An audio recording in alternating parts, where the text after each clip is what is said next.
Desde Medellín, en Colombia, te damos la bienvenida a esta transmisión especial de Íntima Devoción. Somos una iglesia que cree, obedece, vive y proclama los efectos transformadores del Evangelio del Señor Jesús. Hoy nos reunimos para celebrar el culto a Dios y transmitimos nuestra señal por las redes sociales Facebook, YouTube e Íntima Devoción Radio. Descarga nuestra aplicación en las tiendas de iPhone y Android. Bienvenidos.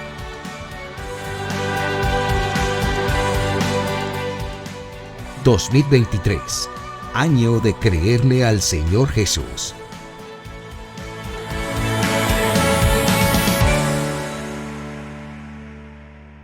Abra su Biblia un momento, por favor. Segunda carta de Timoteo, capítulo 1, versículo 14.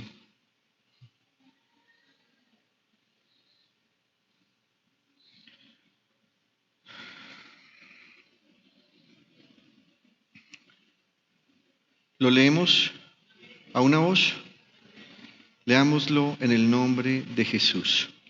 Y dice la palabra del Señor: con el poder del Espíritu Santo que vive en nosotros, cuida la preciosa enseñanza que se te ha confiado. Gracias, Padre, por tu palabra. Gracias por hablarnos esta noche una vez más. Gracias por ayudarnos a comprender tu palabra. Te adoramos en el nombre de Jesús. Amén, amén y amén. Siéntense, por favor, queridos hermanos. Quiero darle continuidad a algo que he estado hablando en los últimos días acerca de la voz del Espíritu Santo, pero hoy quiero ir a algo más y tiene que ver con los planes del Espíritu Santo. Hemos leído un texto que puede ser uno de los últimos textos que el apóstol Pablo escribió. Para el momento en el que él escribió la primera carta a Timoteo, la segunda carta a Timoteo y la carta a Tito, él estaba preso, pero ya estaba condenado a muerte. Para este momento él estaba en una cárcel que queda en toda la ciudad de Roma. Esa cárcel ha sido conocida como la cárcel mamertina o mamertinos. Es una cárcel donde además estuvieron otros santos hombres de Dios, posiblemente el apóstol Pedro. Y esa cárcel tenía como característica que era la cárcel final donde los presos que habían sido declarados condenados a muerte por el emperador pasaban sus últimos días. En Roma había dos cárceles. Una estaba en una de las montañas. Roma está rodeado por 7 montes y había una montaña donde había una cárcel. Todos desde la ciudad de Roma veían cuando se transitaba por la montaña y sabían que cuando un preso estaba con la guardia romana transitando por esa montaña, entonces estaba siendo dirigido a la cárcel Mamertinos, que quedaba cerca al Palacio Real. Y la gente veía ese desfile y decía: pobrecito, no sabe lo que le espera.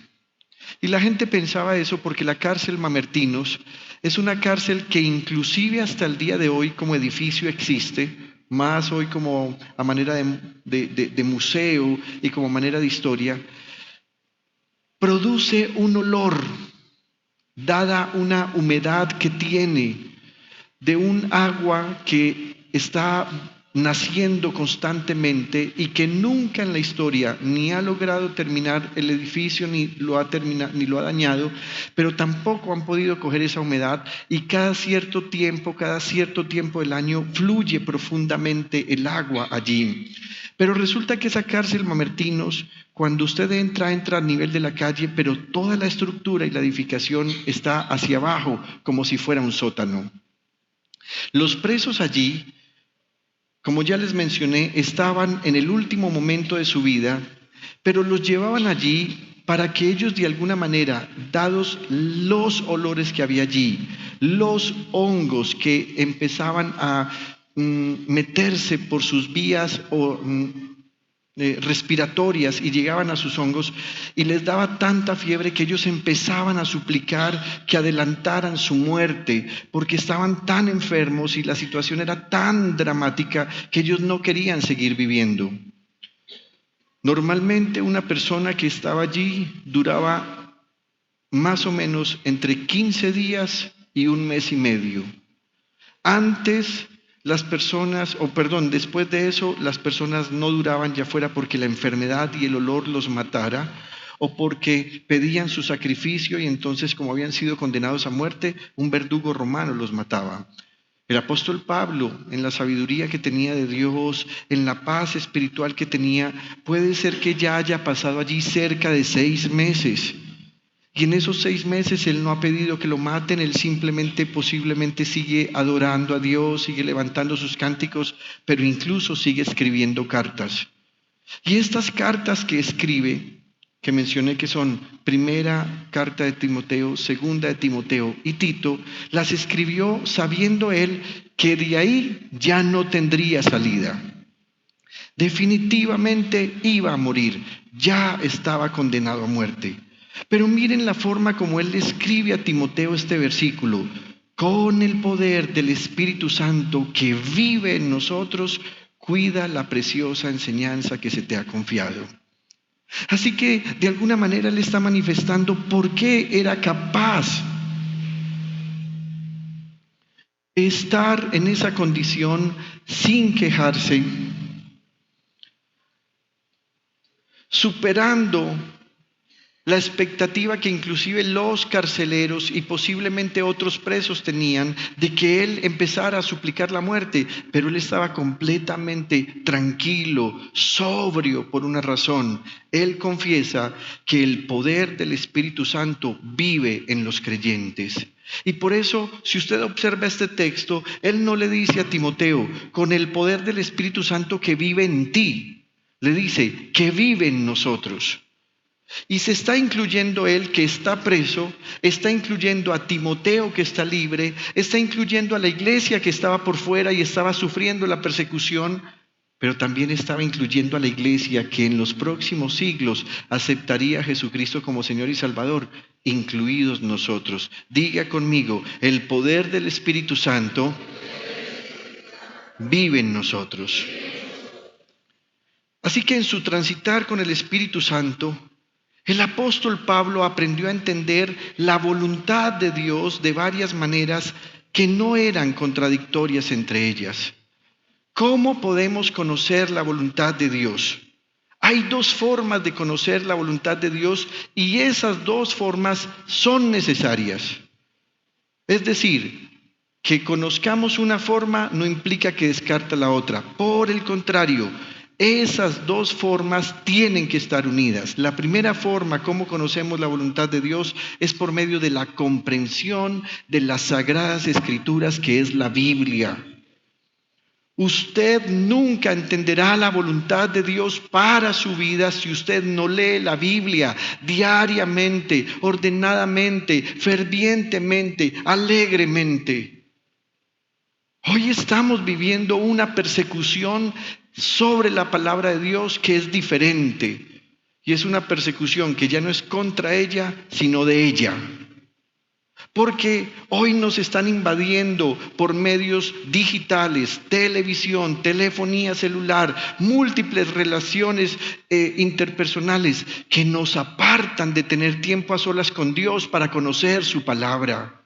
Hubo épocas de la historia donde este sagrado libro era quemado, perseguido, y a quienes se encontraran con un libro, pergamino o rollo que contuviera un texto bíblico era condenado a muerte. Hoy la persecución es más sutil. Hoy inclusive tenemos en nuestros aparatos celulares varias versiones de la Biblia. Sin embargo, no hay tiempo para leerla. Y luego decimos querer conocer la voluntad de Dios e inclusive afirmamos que ya la conocemos cuando no hemos comprendido las Sagradas Escrituras. Si usted es un cristiano que alguna vez recibió una revelación, una enseñanza, fue a un seminario de algo específico y usted siente que a partir de ese día usted es mejor cristiano, pero usted abandonó la Biblia, la palabra de Dios, usted no podrá comprender la voluntad de Dios porque no comprende las Sagradas Escrituras. La segunda forma como conocemos la voluntad de Dios es por medio de la dirección del Espíritu Santo. Pero repito, ambas cosas son necesarias y no se excluyen mutuamente. Por el contrario, son complementarias. Hoy veo a muchas personas equivocadas diciendo, estoy siendo dirigido por el Espíritu Santo, pero afirman que ya no necesitan la Biblia. Hay personas que se mofan de hablar en lenguas mucho y dicen, no, cuando yo tengo hambre de Dios, empiezo a orar en lenguas y siento la unción y la llenura del Espíritu Santo, pero no me queda tiempo para leer la Biblia. Escúcheme, usted no está conociendo la voluntad de Dios porque usted no está llevando estas dos cosas que son complementarias para conocer la voluntad de Dios. Ahora bien, alguien dirá, yo leo mucho las Escrituras, yo me conozco muchos textos bíblicos, pero no entiendo mucho eso de la dirección del Espíritu Santo. Yo sigo haciendo lo que yo creo que es conveniente. Entonces, usted tampoco conoce la voluntad de Dios. Hay personas que conocen muchos textos bíblicos y conocen esos textos bíblicos porque traen promesas que son fantásticas, pero ignoran que esas promesas traen mandamientos. Hay personas que entonces leen profundamente las Escrituras, pero no las comprenden. ¿Y por qué no las comprenden? Porque no están siendo dirigidos por el Espíritu Santo. Sin la guía del Espíritu Santo es imposible leer la Biblia. Normalmente le pregunto a los creyentes, ¿estás leyendo tu Biblia? Y cuando alguien me dice, sí, pastor, lo estoy haciendo diariamente, ordenadamente, fervientemente, alegremente, entonces me doy cuenta que esa persona está siendo dirigida por el Espíritu Santo. Pero cuando la gente me responde, no, pastor, es que yo no leo la Biblia porque estoy mal de mis ojos, no alcanzo a leer, y la verdad es que cuando leo me da sueño o no entiendo, entonces me doy cuenta que no tienen al Espíritu Santo. Porque si tuvieran al Espíritu Santo, el Espíritu Santo les impulsaría a leer la Biblia. Y además no tienen el Espíritu Santo porque no entienden la Biblia. Ahora bien, quiero ser claro en esto. Si usted es una persona que lee la Biblia constantemente, es guiado por el Espíritu Santo y algunas veces no entiende algunos textos, quiero que sepa que también está dentro de lo normal. Porque hay textos que son de difícil comprensión y a esos textos lo que uno debe hacer es no ignorarlos, sino leerlos constantemente, estudiarlos y suplicarle al Señor que le permita entender lo que Él está diciendo. Hoy con mucho dolor veo a predicadores internacionales que son muy famosos, que tienen muchos seguidores y que dicen cosas como, no, yo la verdad ignoro lo que dice Crónicas acerca de esas tablas genealógicas, no me gusta leer al profeta Ezequiel, no me gustan otros textos bíblicos porque como yo no entiendo eso, eso no se necesita. Pero luego se paran en un púlpito para predicar la palabra de Dios y yo me pregunto, ¿cómo pueden decir que van a enseñar cuando ellos no entienden lo que dice la palabra de Dios? Así que el apóstol Pablo está diciendo, queridos amigos, para conocer la voluntad de Dios se necesitan las Sagradas Escrituras y se necesita la guía del Espíritu Santo. Mire cómo le dice Pablo a Timoteo, con el poder del Espíritu Santo que vive en nosotros. Y mire lo que dice, cuida la preciosa enseñanza que se te ha confiado. Y esa preciosa enseñanza nosotros hoy la tenemos de muchas formas. La principal, la Biblia. La Biblia. Algunos me dicen, a mí no me gusta leer la Biblia, pero yo escucho a muchos predicadores. Escucho al doctor Alducin, escucho al doctor Stanley y escucho a todos los predicadores famosos, a Dante Gebel y a todos los de Leywood y a Joel Osteen. Y me mencionan la gente que parece muy importante. Y yo digo, usted puede escuchar todas esas predicaciones, pero si usted no se acerca a la palabra de Dios, esas predicaciones no son la preciosa enseñanza porque la preciosa enseñanza que se te ha confiado tiene que ver con cuidar lo que Dios ha dicho en su palabra. Si esa preciosa enseñanza en su palabra, además, un buen pastor nos enseña a entenderla, entonces usted se va a dar cuenta que el Espíritu Santo le va a confirmar a usted, y al confirmarle usted dirá: yo no entendía eso, ya lo entendí, y usted lo recibe y lo guarda. Pero si alguien empieza a hablarte acerca de características para ser un buen esposo, características del luchador, características del que es un ganador, y nunca usa la Biblia, usted no está en una iglesia cristiana.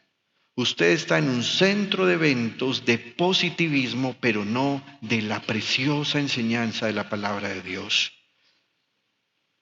Digo y repito, estas dos cosas, la comprensión de las Sagradas Escrituras y la dirección del Espíritu Santo, son necesarias, no se excluyen mutuamente, son complementarias. Dije ya que sin la guía del Espíritu Santo es imposible leer la Biblia, y si alguien la lee es imposible que entienda el mensaje de Dios. Pero también le quiero decir, sin la Biblia es imposible tener la seguridad de la voz del Espíritu Santo. ¿Cómo puede estar usted seguro que el Espíritu Santo le está hablando? Porque el Espíritu Santo le alineará con lo que Dios ha dicho en su palabra. Hay personas que dicen: no, yo escucho constantemente la voz del Espíritu Santo, pero no leen su Biblia. No es el Espíritu Santo. Es su propio sentido de percepción, es su propio sentido que le permite entender cuándo algo es bueno o malo, pero no es la voz del Espíritu Santo. El Espíritu Santo está única y exclusivamente en alguien cuando honra su palabra. Jesús dijo: si alguno ama mi palabra, mi Padre lo amará, y vendremos a hacer nuestra vivienda en él. Así que si alguien no ama la palabra de Jesús, no puede tener la expectativa que el Espíritu Santo vendrá a hacer morada en él. Entonces el apóstol Pablo, según esto, hacía algo que en la Biblia nos narra que hacía otro hombre en el Antiguo Testamento llamado Esdras. Pablo estudiaba la palabra de Dios, la ponía en práctica y además la enseñaba de manera permanente para dar a conocer la revelación de Dios en la persona de Jesucristo el Señor. Y paremos aquí un momentito. Hermanos, sé que algunas veces podemos usar textos bíblicos para que las personas puedan crecer en su quehacer diario. Pero lo que Dios desea es que nosotros usemos la Biblia, que es su palabra, para que cada vez que prediquemos, Jesucristo sea exaltado. Si Jesucristo es exaltado en la vida de alguien, lo demás viene por añadidura. ¿Cuántas veces usted ha experimentado esto? Y permítame pongo un ejemplo. Usted tiene una debilidad pecaminosa. Por ejemplo, le gusta la pornografía. Y usted ha escuchado mensajes que hablan en contra de la pornografía, usted ha escuchado mensajes que hablan en contra de la inmoralidad sexual, y aunque usted sale del templo con el firme propósito de no volver a consumir pornografía, después de 2 o 3 días, usted lo vuelve a hacer. Sin embargo, hay momentos en los que no se está hablando de pornografía, no se está predicando en contra de la pornografía, no se está hablando en contra de inmoralidad sexual. El tema fue otro, pero usted ese día sintió que el Espíritu de Dios le estaba hablando a usted. Y cuando usted sintió que el Espíritu de Dios le estaba hablando a usted porque se estaba exaltando a la persona de Jesucristo, usted se arrepiente genuinamente y abandona su pecado. Hermanos, Dios nos está llamando como iglesia íntima devoción a que no cerremos nuestra boca, a que abramos nuestra boca, pero para predicar una verdad, a Jesucristo como Señor y Juez de vivos y muertos. Ese es el mensaje del Evangelio. Jesucristo tiene que ser predicado. Hay tantos temas que se usan en los púlpitos, pero que no exaltan a Jesucristo. ¿Saben qué hacía el apóstol Pablo? Todo el tiempo él daba a conocer la revelación de Dios en la persona de Jesucristo.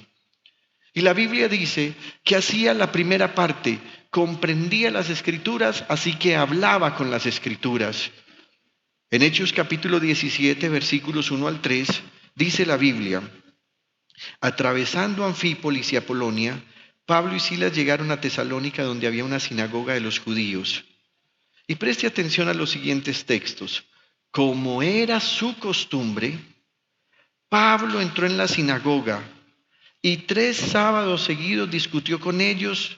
Y mire esto: basándose en las Escrituras, les explicaba y demostraba que era necesario que el Mesías padeciera y resucitara. Les decía: este Jesús que les anuncio es el Mesías. ¿Cómo lo hacía él? Con la Biblia. ¿Cómo lo hacía él? Con las Sagradas Escrituras. Cuando tú no entiendas un texto bíblico, debes tener claro algo. En todo texto bíblico se busca exaltar y que Jesucristo sea revelado.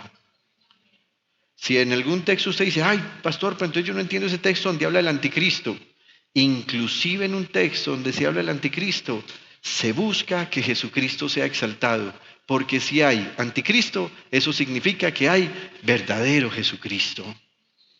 De la misma manera, en varios episodios vemos cómo el Espíritu del Señor se comunicaba con Pablo mientras estaba en su cotidianidad. Así que se cumplen las dos cosas. Devuélveme, por favor.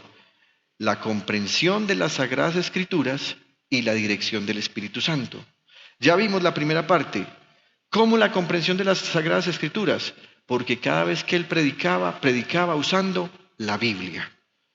Pero también era dirigido por el Espíritu Santo para que hiciera cosas que no estaban en ese momento escritas en la Biblia. Recordemos lo que pasó en Hechos capítulo 13, versículo 1 y 2. Dice: en la iglesia de Antioquía eran profetas y maestros Bernabé, Simeón apodado el Negro, Lucio de Cirene, Manaén, que se había criado con Herodes el tetrarca, y Saulo. Mientras ayunaban y participaban en el culto al Señor, miren esto: el Espíritu Santo dijo: apártenme ahora a Bernabé y a Saulo para el trabajo al que los he llamado. Dos necesidades. ¿No le ha pasado a usted que algunas veces hay un profundo clamor en su interior en el que usted dijera: me encantaría en este momento escuchar la voz del Señor y que Él me dijera qué debo hacer? ¿Le ha pasado a usted que estaban encrucijadas y usted dice: no encuentro sentido, no encuentro el camino a tomar? Y por dentro usted está deseando escuchar la voz del Espíritu de Dios. Hermanos, tengo que decirles esto con gran alegría. El Espíritu Santo sigue hablándole hoy a su pueblo cuando su pueblo se dispone a escuchar su voz. El Espíritu Santo sigue hablando hoy.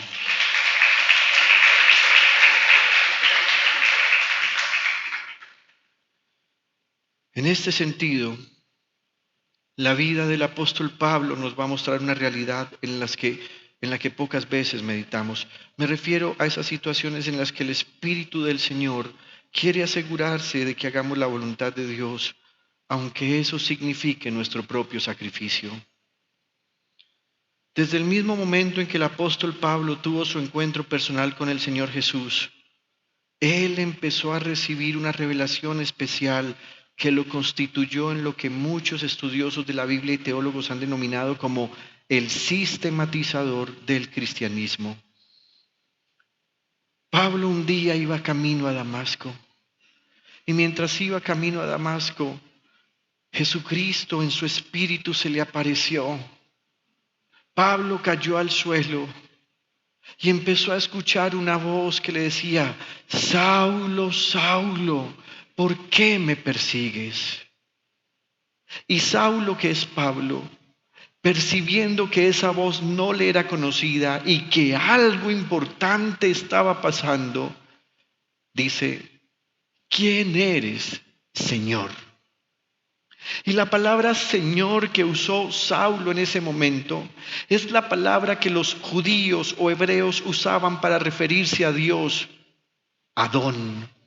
Y esa palabra Adón no era una palabra que se usaba para decir señor Nicolás, señor Elmer, señor Robinson. Era una palabra exclusiva para Dios. Saulo sabe que quien está hablando es Dios mismo, pero pregunta con mucho temor, ¿quién eres, Señor? Y la voz le dijo, yo soy Jesús, a quien tú estás persiguiendo. A partir de ese día el apóstol Pablo, que es Saulo, todos los días de su vida aprendió a reconocer la voz del Espíritu del Señor dirigiéndole en cada aspecto de su vida. Pablo, como sistematizador del cristianismo, hizo lo que otros apóstoles no pudieron hacer. Y no quiero demeritar a ninguno de los santos apóstoles porque todos cumplieron un papel fundamental en la obra de Dios. Pero sí se ha dado cuenta que aunque Pablo no caminó dentro de los 12 apóstoles con Jesús, él pudo hacer cosas que los otros no pudieron hacer. Por ejemplo, Pedro ayudó a que se escribiera el Evangelio de Marcos. Escribió la primera y la segunda carta que lleva su nombre. Y pare de contar. Todo el trabajo que ellos hicieron fue muy importante en su momento. La iglesia lo reconocía como columna de todo este aparato que empezaba a crecer y que era la iglesia del Señor. Pero ¿dónde están los otros discípulos? ¿Quién más escribió? Leví no escribió sino el Evangelio, no escribió ninguna carta. Importantísimo para nosotros hoy tener el Evangelio de Mateo. Pero resulta que Saulo hizo otra cosa. Saulo dijo, ya hay escritos que hablan de lo que hizo Jesús, pero yo necesito explicar lo que significa lo que hizo Jesús. Así que Saulo escribió por lo menos 16 cartas. De esas 16 nosotros tenemos 13 en la Biblia y hay por lo menos 3 que están desaparecidas. En esas cartas, ¿sabe qué hace Saulo? Le empieza a explicar a la iglesia de todos los siglos cómo vivir el Evangelio. Y cuando él se da cuenta de ese trabajo tan importante que lo ha encomendado Dios mismo, Saulo afirma esto de sí. Primera de Corintios capítulo 3, versículo 10 en su primera parte. Según la gracia que Dios me ha dado, yo, como maestro constructor, eché los cimientos y otro construye sobre ellos. Hermano Albeiro, venga un momento acá, por favor. Rápido, volando. Présteme un micrófono para Albeiro.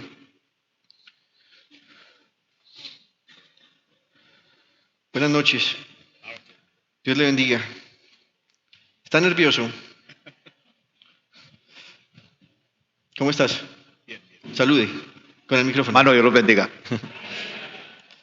Él es un buen constructor, ¿cierto? Ha construido varias casas. Cada vez que estamos en un templo nos ayuda con toda la parte de arquitectura, de ingeniería, de obra civil. Está construyendo una preciosa finca en el oriente antioqueño. Pero yo tengo una duda. ¿Puede uno construir un edificio sin hacer cimientos? No, ¿Por qué no? no se puede, no se sostiene la estructura. ¿No qué? No se sostiene la estructura. Bien. Si es verdad lo que dice la canción, que uno puede hacer una casa en el aire. ¿Nunca ha escuchado esa canción? Sí, claro. Sí, claro. Este es polero, vea. Te voy a hacer una casa en el aire solamente para que vivas tú. ¿Se puede? ¿Por qué no? Porque no tiene cimiento. Porque no tiene cimientos. Ahora bien, ¿qué es un cimiento? ¿Cómo se hace un cimiento? Primero se hacen las fundaciones, o sea, se abren los huecos, Bien, se echan las vigas sí. y se levantan las columnas.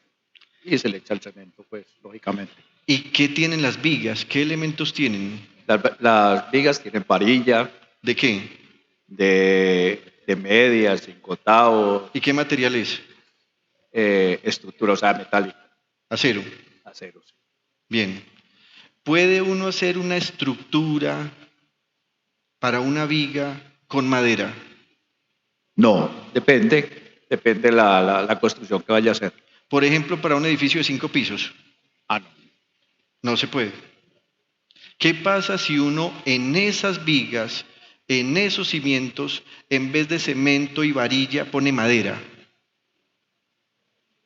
Depende porque la madera también se pudre. Así que si levanto el edificio con adobe, ¿se sostiene o no se sostiene? Sí, claro. ¿Y cuánto dura? Dependiendo de los cimientos que le Este dé. todo es depende. Claro. El constructor depende. Dependiendo de los cimientos que le dé. Listo. Así que sin cimientos no hay construcción. No hay construcción. Gracias, mi hermano. Escuche pues lo que dice el apóstol Pablo. Según la gracia que Dios me ha dado, yo como maestro constructor eché los cimientos. ¿Se puede imaginar usted esto? Significa que él hizo el hueco. ¡Tac! Significa que puso las vigas. Significa que él unió esas vigas que son parte metálica o parte acero o parte hierro, pero también le echó cemento. Y después va a decir lo siguiente, y otro construye sobre ellos. ¿Qué está diciendo el apóstol Pablo? Con el paso de los siglos han aparecido otras personas después de él, incluidos los pastores de íntima devoción. ¿Sabe qué hace un pastor de íntima devoción? Sigue edificando este edificio que es la casa de Dios. Y nosotros vamos poniendo piedras vivas, así que aquí ponemos a la hermana Nuri.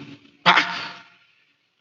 Pero resulta que para que la hermana Nuri permanezca en la fe, ella tiene que estar puesta en el edificio que fueron hechos los cimientos siglos atrás por el apóstol Pablo.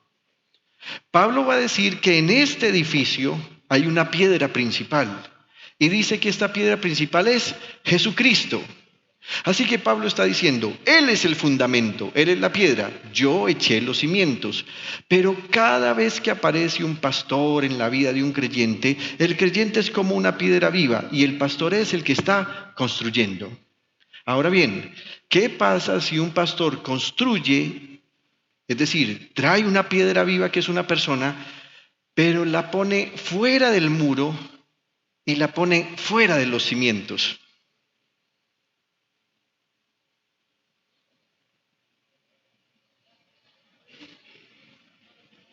En primer lugar, se estará asegurando que esta piedra viva no haga parte del edificio. Así que es otra construcción, no es la construcción del reino. Y en segundo lugar, si él dice, no, es que yo quiero hacerla de un poquitico diferente, resulta que en algún momento este muro va a ser tumbado porque no hace parte del edificio original. Miren la modestia de Pablo, pero también la seguridad con la que habló. Él dijo, yo soy el maestro constructor. Así que Pablo está diciendo, no se dejen engañar con el paso de los siglos cuando empiecen a aparecer otras personas que digan que ellos han traído una nueva revelación y que ellos están cimentando otro edificio. ¿Sabe, hermanos? Yo me siento muy orgulloso de servir a Dios. Pero ni siquiera yo, escúcheme, ni siquiera yo, y voy a hablar en primera persona, ni siquiera yo tengo autoridad para decir que voy a echar los cimientos. Los cimientos ya están echados. Los cimientos los echó el apóstol Pablo. Y yo lo que estoy haciendo es construyendo en este edificio para que esta obra siga creciendo. Ese es el trabajo. ¿Qué soy yo entonces? Un constructor profesional. Pero Él es el maestro de la obra. ¿Y quién es la piedra principal? Jesucristo el Señor. Entonces, Pablo reconoce que a él se le dio un gran encargo, se le dio una posición de honor, pero Pablo también recibió otro tipo de mensajes en los que el Espíritu Santo, así como aquí le comunicó que era un maestro constructor, le dio mensajes en los que le dijo que por causa del nombre de Jesús él iba a sufrir. ¿Quién le dijo a Pablo que él era el maestro constructor? el Espíritu Santo del Señor. ¿Por qué Pablo recibió ese honor? Pablo dice, por la gracia de Dios. Pero ese mismo Espíritu que le comunicó esta verdad, muchas veces le dijo que él tendría que pasar muchas dificultades. La Biblia dice que después que Pablo, en el camino a Damasco, se encontró con el Señor, las personas que llevaban a Pablo lo llevaron hasta Damasco y lo ubicaron en una casa que estaba en una calle a la que llamaban la derecha. Y resulta que ahí en Damasco va a ocurrir algo. El Espíritu del Señor Jesús le va a hablar a un discípulo de él y le va a decir lo siguiente. Hechos capítulo 9, versículos 9 y siguientes. Había en Damasco un discípulo llamado Ananías, a quien el Señor llamó en una visión. Ananías, Ananías. Aquí estoy, Señor, contestó Ananías. Ananías, anda, ve a la casa de Judas en la calle llamada derecha y pregunta por un tal Saulo de Tarso. Él está orando y ha visto en una visión a un hombre llamado Ananías que entra y pone las manos sobre él para que recobre la vista. Saulo ya aceptó el mensaje de Jesucristo y dice que está orando. Y se acuerdan que el Espíritu Santo, vimos semanas atrás, habla por medio de visiones. Mientras Saulo está orando allí, sus ojos están afectados porque el resplandor con el que vio al Señor le afectó tremendamente sus ojos al punto que quedó ciego. Y dice que aunque está orando, él va a ver, no en su visión natural, sino una visión en el Espíritu. Van a venir una serie de imágenes sobre su mente por medio del Espíritu Santo, y en esas visiones que él ve en su mente, observa que llega un hombre hasta esa casa donde él está y que ese hombre se llama Ananías y que ese hombre va a orar por él y le pone las manos para que él recobre la vista. En esa época no había WhatsApp, en esa época no había Waze ni GPS. En esa época los discípulos del Señor algunas veces no se mostraban tanto al mundo porque tenían miedo de ser perseguidos. Así que el Espíritu de Dios mismo va a intervenir. Entonces, ¿qué va a responder Ananías al Señor? Listo, Señor, hágale, yo voy. No, hermanos. Ananías tenía razones suficientes para tratar de hacer resistencia a la instrucción que el Señor le estaba dando. Porque Pablo, quien para ese momento aún es reconocido como Saulo, era un verdadero enemigo y perseguidor de la iglesia del Señor. Sin embargo, Dios había escogido a Saulo, que es Pablo, y le va a dar la siguiente respuesta a Ananías. Ve, versículo 12, ve, insistió el Señor. Y miren esto, porque ese hombre es mi instrumento escogido para dar a conocer mi nombre tanto a las naciones y a sus reyes como al pueblo de Israel. Pero el siguiente versículo es tremendamente impactante. Versículo 15. Yo le mostraré cuánto tendrá que padecer por mi nombre.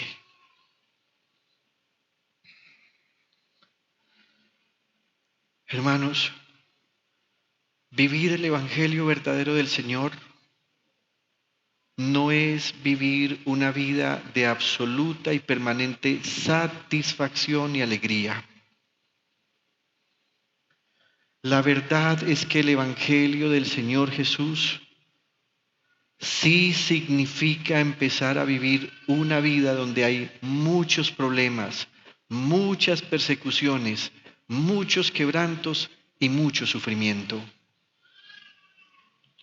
Si un cristiano se para en un púlpito a decir que desde que aceptó a Jesucristo como Señor y Salvador, su vida es color de rosa, que vive en un paraíso y que es lo mejor que le ha ocurrido, yo entiendo que esa persona está hablando en la fe, porque en la realidad el Evangelio siempre trae sufrimiento, dolor, maltrato y persecución. Siempre. Años más tarde, Pablo va a hablar con modestia, pero también con satisfacción acerca de los padecimientos que él ha sufrido por el nombre del Señor Jesús. Porque esto que Jesús le dijo en una visión a Ananías se cumplió al pie de la letra. Saulo, que es Pablo, tuvo que padecer mucho por el nombre de Jesús. Una vez el apóstol estaba escribiendo una carta a los corintios. Y los corintios decían de Pablo, vea, Pablo es valiente cuando escribe cartas, porque cuando viene aquí ni su presencia inspira nada. Como predicador es un desastre, porque parece ser que Pablo no era un gran orador. ¿Sabe qué hacía Pablo? Pablo tenía que escribir sus sermones y pedirle a otros que les ayudaran, porque como quedó enfermito de los ojos, entonces le pedía a otros que ayudaran. Pero él, ¿sabe qué hacía? Él empezaba a explicarle a la gente el evangelio porque tenía conocimiento. Entonces la gente decía, no, ese predicador uno lo escucha y uno no se eriza. Él llega a la iglesia y no, eso es como el ambiente muerto, porque el man habla y habla y habla. Imagínense que una vez estaba hablando y Pablo habló tanto, escúchenme, habló tanto, más que yo. Porque ustedes dicen que yo soy el que más largo predico aquí en la iglesia. Hoy le dije a mi esposa, mi amor, ¿usted sabe cuánto se demoró en el sermón de la semana pasada? Y me dijo, no, ¿cuánto? Y yo, 22 minutos 47 segundos. ¿Y sabe qué me contestó? Es que así debe ser. Entonces yo dije, esta me está echando la pullita, claro. Esta lo que quiere es que el sermón mío sea cortico. Oiga, se alargó tanto que había un muchacho que estaba escuchándolo en un tercer piso. Y Pablo hable y hable. Y el muchacho empezó como algunos hermanos aquí en la iglesia.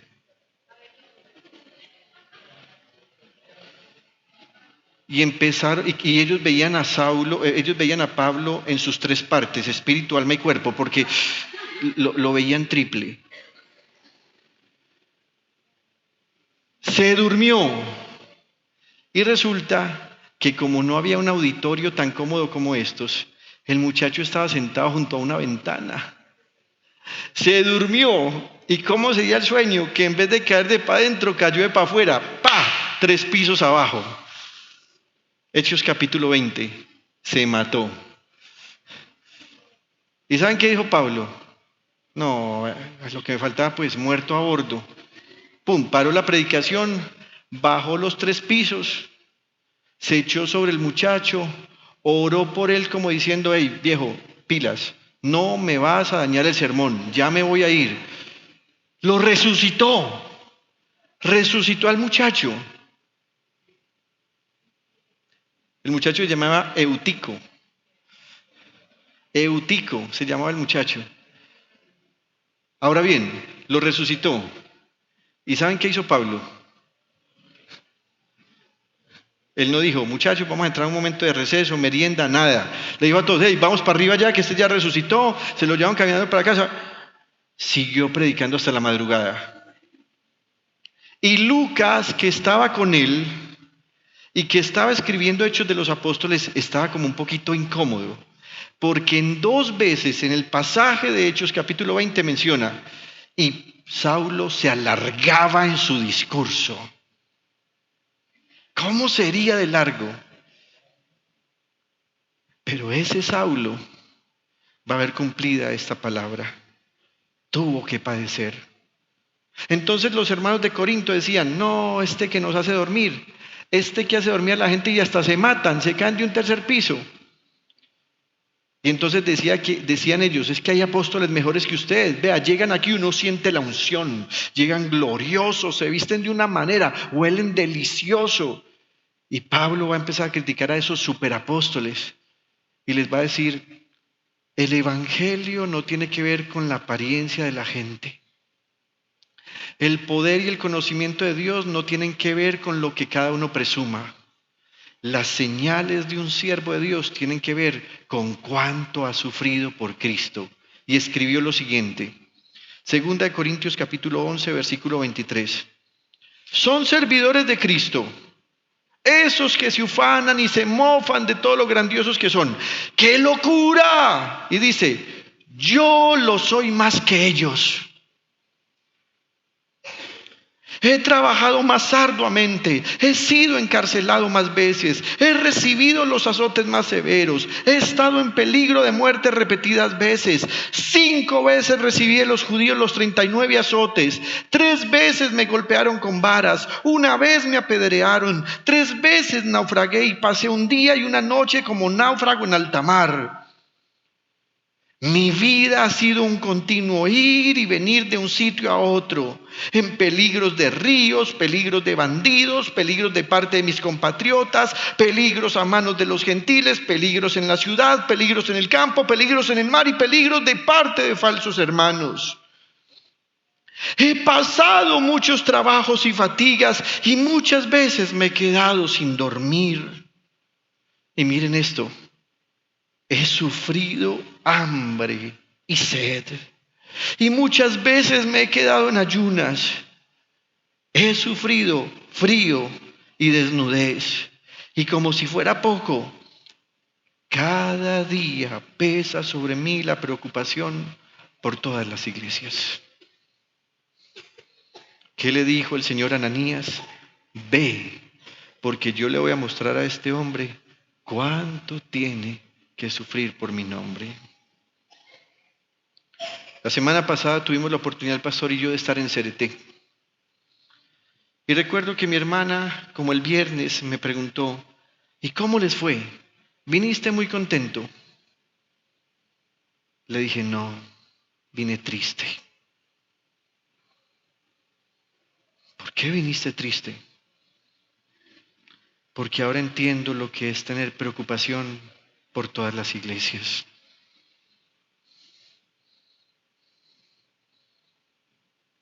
Estoy tan preocupado por la iglesia de Maicao, por la iglesia de Río Negro, por la iglesia de Turbo, por la iglesia de Cereté. Y estas son obras que el Señor nos ha permitido venir construyendo. Y las ponemos suavecita en este edificio para que esa piedrita quede bien edificada. Y los tratamos con tanto cuidado para que un desliz nuestro no vaya a permitir que se vayan al suelo y se quiebren estas piedras vivas. Pero saben, hermanos, yo todos los días de mi vida pienso en la iglesia del Señor, en lugares donde ni siquiera antes me imaginaba que había una iglesia. Hace 3 semanas mataron a 41 hermanos nuestros en un templo cristiano, en la frontera entre 2 países, República del Congo. Llegaron unos maleantes y mataron a 41 cristianos, de los cuales 37 eran niños.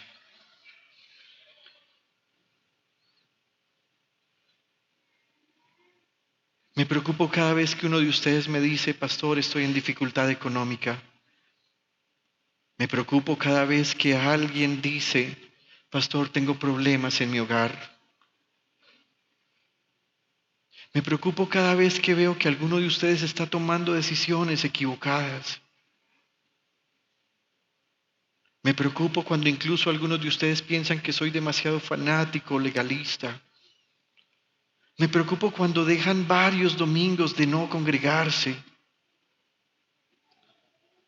He llegado a preguntarle al departamento de contabilidad, oye, ¿podrías decirme, este hermano está diezmando o no? ¿Y saben por qué pregunto eso? Porque empiezo a percibir que ese hermano está teniendo dificultades económicas. Y cuando alguien me dice, el último diezmo fue en febrero, yo digo, ¿qué ha pasado hasta acá? ¿Qué ha pasado con su economía? Me preocupo cuando ustedes dicen, pastor, nuestros hijos no quieren ir a la iglesia. Me preocupo cuando ustedes dicen, pastor, mi esposa está pidiendo el divorcio. Pastor, mi esposo se quiere ir de casa. Hermanos, los planes del Espíritu Santo siempre nos llevarán al sufrimiento. Porque cuando hay sufrimiento, se muestra nuestra debilidad. Y cuando se muestra en nuestra debilidad, Jesús mismo viene a decirnos, no dependas de tus fuerzas, depende de mi gracia.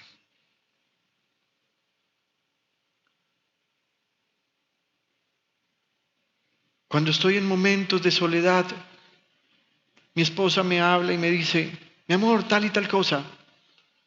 Y algunas veces ella se queda sin respuesta, no porque yo no quiera hablar, sino porque mi mente está en otro lugar pensando en ustedes. Hoy fue un día en el que Medellín amaneció caótico.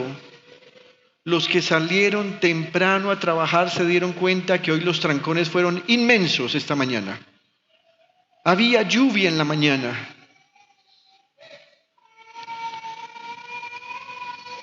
Y yo empecé a orar al Señor. Señor, por favor, guarda la iglesia, para que ahora en sus afanes no empiecen a correr en sus motocicletas, para que no tengan discusiones en casa por causa del afán, para que no se vayan a descomponer peleando con personas que se atraviesan, porque usted sabe que cuando uno está afanado, a uno se le descompone el genio. Preocupaciones. Me dijo alguien hace poco, pastor, antes de irte a pandemia tenías el pelo negro. ¿Qué pasó, pastor? Estás viejo. ¿Qué? Pareces una papa salada. Ah, fue usted, ahí se echó el agua.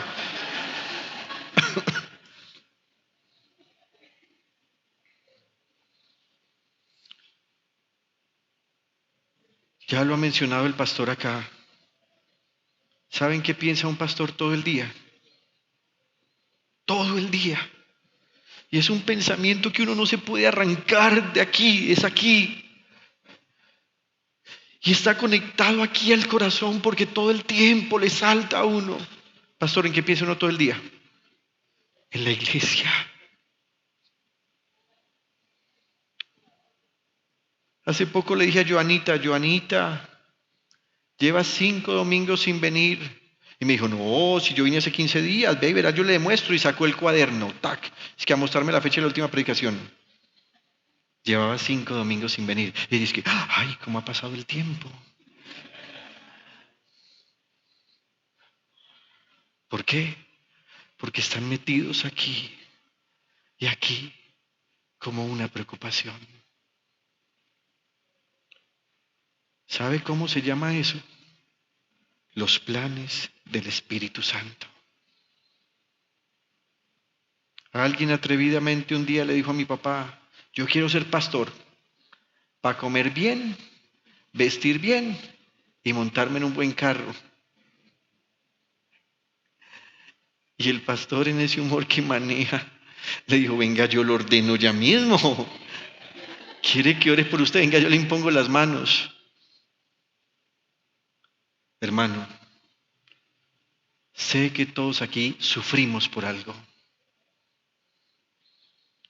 Si a usted algo le está doliendo, si algo le perturba, si algo en lo profundo de su corazón le causa dolor, hoy le quiero decir, gócese, porque son los planes del Espíritu Santo y los planes del Espíritu Santo son mejores que los nuestros.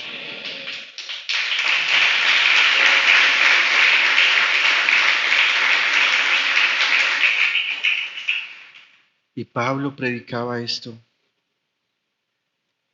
Hechos 14, versículos 21 y 22. Después de anunciar las buenas nuevas en aquella ciudad y de hacer muchos discípulos, Pablo y Bernabé regresaron a Listra, Iconio y Antioquía. Y mire esto tan raro, fortaleciendo a los discípulos y animándolos a perseverar en la fe. Camilo, vení un momentico acá. Rápido, corriendo, volando. Miren esta forma de ayudar a alguien. Fortaleciendo a los discípulos y animándolos a perseverar. ¿Qué espera uno que le diga al pastor para fortalecerlo y para animarlo? Tranquilo, mijo, todo va a estar bien. Se le varó el carro. Hombre, eso se arregla con plata, Camilo, eso se arregla. Debe plata. Tranquilo que la plata se consigue. Eso es lo que la gente espera. ¿Sabe cómo fortalecían a los discípulos? Mire el mensaje. Es necesario pasar por muchas dificultades para entrar en el reino de Dios. Y alguien como Camilo podría decir, no, pastor, pues qué ánimo, no, pues qué fortaleza. No, yo esperaba otra cosita, pastor, venga una palabra profética, anúncieme bienestar. Escuchen el mensaje. Hermanos, hoy se los repito a ustedes como lo dijo el maestro constructor, porque ese maestro constructor que echó los cimientos y que era Pablo, hablaba por el mismo espíritu que yo les hablo. Y la palabra para esta iglesia esta noche es necesario pasar por muchas dificultades para entrar en el reino de Dios.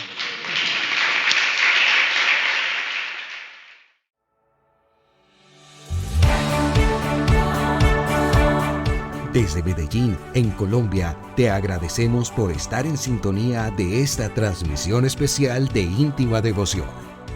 Somos una iglesia que cree, obedece, vive y proclama los efectos transformadores del Evangelio del Señor Jesús.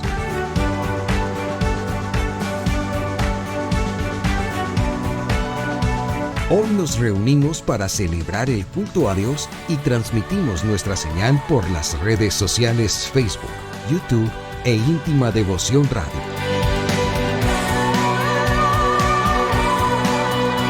Descarga nuestra aplicación en las tiendas de iPhone y Android. 2023, año de creerle al Señor Jesús.